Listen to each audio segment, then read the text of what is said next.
இந்தியாவிலேயே கடன் வாங்குவதில் முதல் மாநிலம் தமிழ்நாடு. அப்படி திராவிட முன்னேற்ற அரசுடைய ஸ்டாலின் அரசுடைய மிகப்பெரிய சாதனை கடன் வாங்கி இதுல முதல் சாதனை. தமிழகத்தில் வரலாறு காணாத அளவுல தங்கம் விலை உயர்ந்திருக்குது. தமிழ்நாட்டில் ரொம்ப அதிகமா இருக்குது. அதிமுக ஆட்சி மீண்டும் வர பட்சத்தில் உங்களோட பழைய திட்டமான தாடிக்கு தங்கம் திட்டம் மாதிரி அதாவது தங்கங்கிறது இங்க சர்வதேச அளவில் நடக்கிறது. நாம விலை நிர்ணயம் பண்றதில்ல.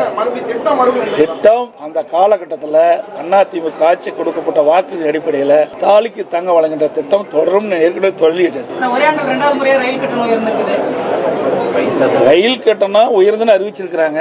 அப்ப இன்றைக்கு சூழ்நிலைக்கு தகுந்தவாறு இன்றைக்கு விலைவாசி உயர்வு, எரிபொருள் உயர்வு, அதில் உரிபாகங்களோட உயர்வு, இதையெல்லாம் நமக்கு சம்பள உயர்வு, இதெல்லாம் கணக்கிட்டு தான் அவ்வப்போது உயர்த்துவாங்க. நம்முடைய சேலம் வரைக்கும் ஒரு 5 ரூபா உயர்த்துறதுக்காக 2 பைசா உயர்த்துக்கா சொல்றாங்க. ஒரு கிலோமீட்டர் 2 பைசா உயர்த்துக்கான்னு சொல்றாங்க. இதை கூட இப்போ அரசு, இந்த மத்திய அரசு பரிசீலிக்க வேண்டும் என்று கேட்டுக்கிறேன். இந்த ரயில்வே கட்டணத்தை கூட இது குறைப்பதற்குண்டான நடவடிக்கை அவர்கள் எடுக்க வேண்டும் என்று நான் இந்த நேரத்தில் தெரிவிக்கிறேன்.